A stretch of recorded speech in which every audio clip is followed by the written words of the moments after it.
I'm Elisa, and this is Biolab for Health Science Majors. So anybody who's like, doing the pre-med track, you're nursing, anything like that, this is the Biolab for you. So this is talking about some of the ideas of metric, and what we're going to look at specifically are metric kind of concepts with weight and temperature and volume and all this good stuff that have to do with what you're going to see in a biomed type setting, right?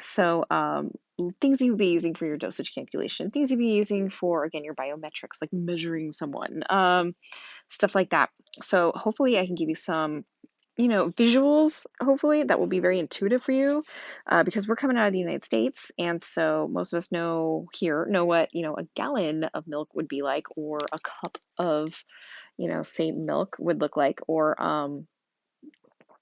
how tall someone is based in feet, like whether they're 4 feet or 6 feet.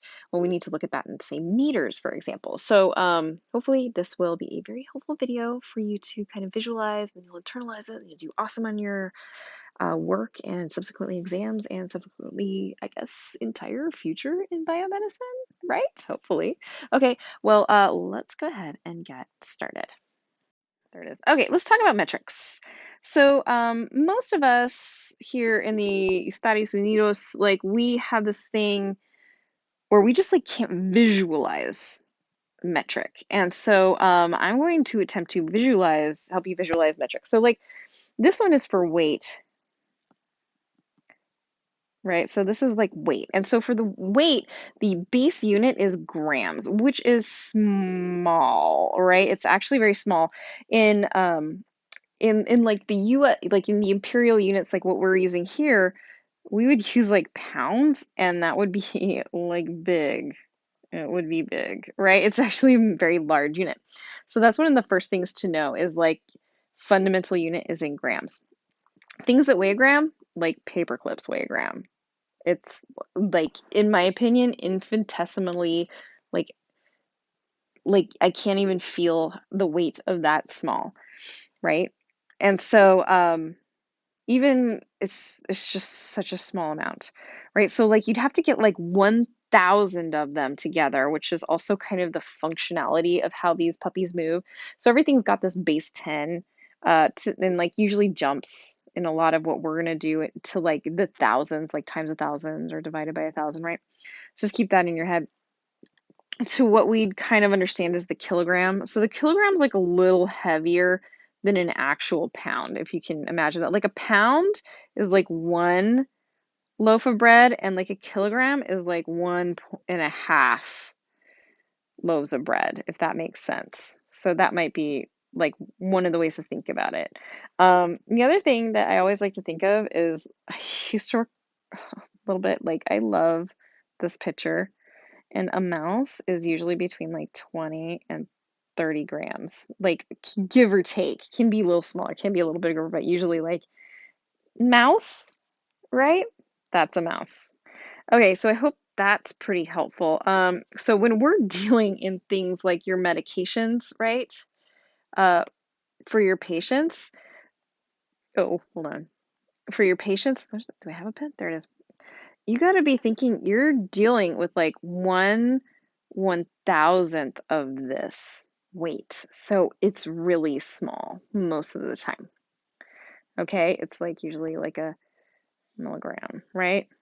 And in some cases, it's even like a microgram, which is really small. But anyway, okay, let's move forward from here.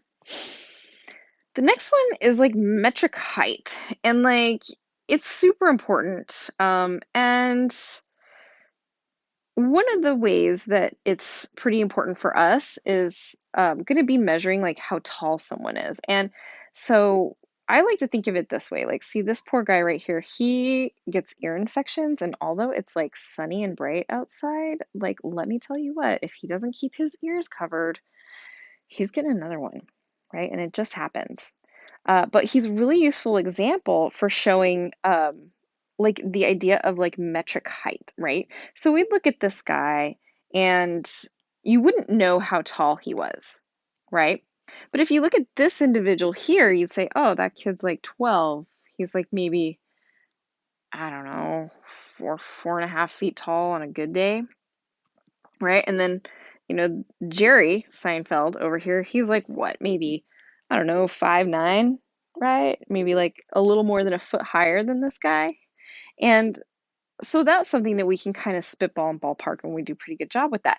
But the thing is like, say all of this was happening, but instead, you know, you were at an airport and you were in Britain because you decided you were going to, help out there for a while. And it wasn't your patient that usually has an ear infection. Like, it's actually going to be a super spy running through. Oh my gosh, there goes that spy. And he is running through the airport. And then he turns the corner, and you're on that corner. And the police are like, or the bobbies are like, did you see him? Which way? How tall is he? And you're gonna say 4 feet. I don't know how to communicate to you. 4 meters and nine. They're gonna look at you like you're crazy. And if you just say like, oh, he's like 1.5 meters tall, then they could accidentally end up taking Jerry Seinfeld here into the brig, because then you're like, yeah, he was wearing a dark jacket and black pants, and he had shortish brownish hair, and he had some blue on his shirt. Oh no, Jerry's toast in this scenario. But if you knew metric, you could say something a little bit different, like, oh, he was maybe like 1.25 meters, right? Or maybe he was like, maybe like 130, 125 inches, or not just centimeters, like 125 centimeters tall, or maybe like 1.25 meters, right? So that's something that would be helpful, I would think. Right. And then here's like, here's an individual who's like 1.5 meters right here.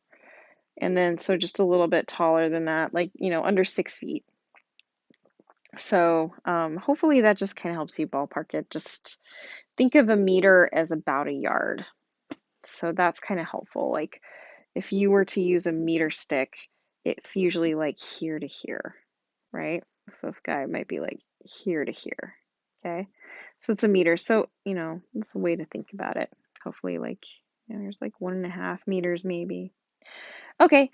Yeah, so you're really just mainly measuring people's heights, maybe their lengths of their, radius and ulna, and, sometimes tibial lengths, to ballpark like their overall biometrics. And this one you'll use more, I think, frequently, and this is going to be the difference between Celsius and Fahrenheit. And like, I took this little slide because there's actually a YouTube video that starts with this, and I think it's kind of helpful. So here are the equations for the conversion. And you might get asked a couple of questions on that, but for the most part, you'll need to know things like, if I were to tell you, this room is 100 degrees Celsius, you would be like, I already want to take off my sweater, right? It's pretty warm. Um, but what you might not realize is that's actually the boiling point for water, right? So we would think of it as like, oh, it's 100 degrees outside. It's like, well, is it Fahrenheit or Celsius? Because Celsius is when it boils water. And the neat thing about Celsius that I personally kind of like is it's staggered. Like, water freezes at 0 and then boils at 100. And then they just divided it down by centi, meaning 100, like centigrade. So like 100 graduations. So like from 0 to 100. Fahrenheit's a little bit more random. Water freezes at 32 degrees, like your body temperature is at 98.6, whereas in Celsius, you're looking at like a 37 degree. If you were to tell somebody, oh my gosh, your body temperature is 37 degrees Fahrenheit, you might say, in where? The freezer? Like, so um, it's just something to kind of be aware of, right? So if somebody gets into like the 39 or 40 range, like, that's some serious stuff. So just be aware of those metrics. So like, again, here's like one with Celsius that I like water freezes, and then, so water boiling over here at Fahrenheit is just so kind of like random numbers, 212 and 32. So these are the conversion factors. As you can see, it's just like, it's literally the opposite, just literally the opposite equations. Okay, so I hope that's helpful. Okay, so let's talk about volumes because we've already started talking about them.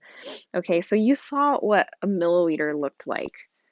And so that's not too crazy to think of. But when somebody says liter, a lot of times people have no idea. And so for that, I say to you, we all know a 2 liter of Coke. It's like half of one. There's like 1 and then 2 liters, right? So that should be pretty helpful there. Um, right, it's like 1,000 milliliters. Okay, so it's a ton per liter. Sorry, I should clarify 2,000 liters for right because milli means like thousand. Whoa, awesome stuff. Okay, good. Um, So in at least science and medicine, at least when we're talking about like dosage, you're going to use these like teeny tiny volumes. And one of the tools you'll use, and like if we were doing this in like a live classroom, I have these little pipettes, and just to kind of give you like another idea of volume. So this one holds like 1 milliliter. Okay, and that seems so tiny, right? That seems so tiny. But what's really crazy is these ones can hold 1 microliter, right? Which is like 1,000 times smaller, which is so small. Um, so like, so this one would be like 1,000 microliters, and that symbol is mu. Uh, from Latin and statistics, it's like the symbol mu, so it's like kind of like it's like a Y, but then it's got a front kind of tail. And now sorry, it's a huge stylus. Okay. Google it, I guess. I can't seem to make it happen. All right. And so here's the conversions, basically. Like we talked about this just now. Like a microliter is like 1/1000th of a milliliter, which is like 1,000th of a liter. So there's that. It's all, these we usually jump around in about the thousandth range for these volumes in medicine. So microliters, milliliters, and liters. It's all about 1,000 away, 1,000 units. Okay, so I just wanted to show you the size of a microliter because some of you are probably, I always am asked this by students. They're like, so I still don't understand a microliter. Is it the size of like, like a teardrop or how big is that? And I was like, actually, it's much smaller. It's like between like 30 to 50 or more microliters in a teardrop. Crazy stuff, huh? So tiny. That's like one right there. It's so small. So I hope that kind of like makes a good visual for you.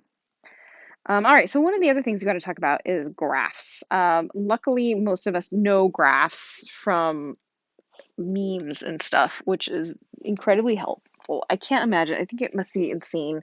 30 years ago, apparently this was like a huge issue. Like people just couldn't read a graph to save their life. And like now, all of my students are super proficient, mainly because of things like, Graph Jam and like memes, right? Like this is a cheeseburger one that I thought was hilarious, right?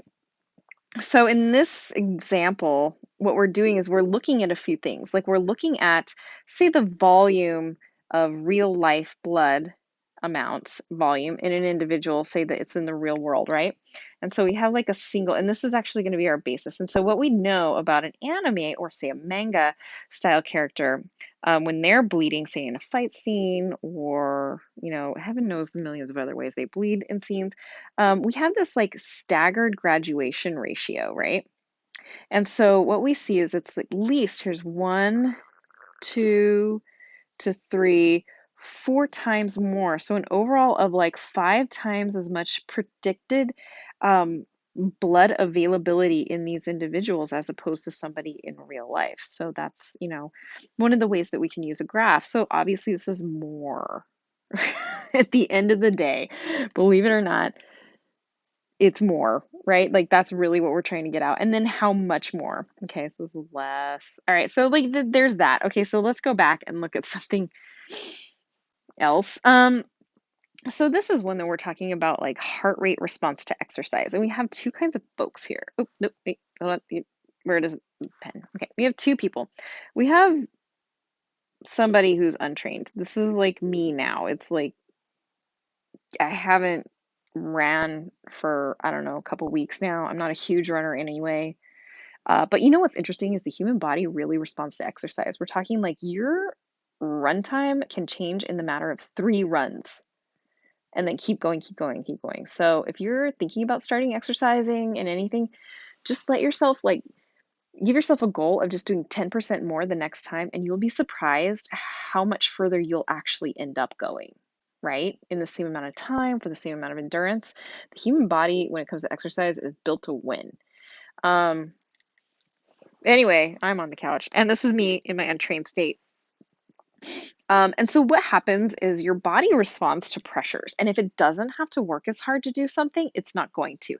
And in this case, this is a getting back on the wagon exercise period where, we're like, okay, all right, I'm going to get out and I'm going to stretch and then I'm going to jog it out and then I'm going to run and then I'm going to chill it out. Okay. So for the exercise true period, you'll notice this, like your heart, when you're not trained, really has to work hard, right? Really has to work harder. Um, I would say I'm sitting around like a 120s to 130s high, for the most part myself, so it's not too terribly far off. Um, and then let's say I did this for like 5 days, and like trust me, most of us we adapt pretty quick. Like this is my like 5 day curve right here. Okay, so I went out and I just like kind of jogged it out and I like, put 30 minutes, didn't really do anything harsh, maybe 45 with the cool downs. And what ended up happening is my heart conditioned and was trained, right? Just trained and just started preparing for these like regular little bursts of exercise every day. And what happened is my heart got stronger. And as my heart, went from being like a piddly little winky heart, that couldn't handle any stress, got really strong. It means a lot of great things, actually. Like, it means that in your body, you'll also grow things like additional valves in your legs, and you can avoid things like sometimes varicose veins or blood clots. You're just moving and perfusing, water and wastes in and out of your system a little bit faster because you're have this higher pressure period from your heart, right? That's pumping hard. And so what that means is you're filtering out lots of waste from your interstitial fluids through your lymphatic system, and then you're pushing in lots of water. I mean, if you want to see a facelift and a skin like facial, give it some good cardio, like just 45 minutes of cardio 3 days in a row, and maybe drink like 2 liters of water if you can. I'm like a liter, liter and a half, and you will see it flush through your system and just take your body to the next level, and you will look much better and you will feel much better because that's what we're supposed to be doing. Like humans are just endurance running animals. So when you give an animal what it needs in its environment, it flourishes. And that's one of the things that we do. We flourish.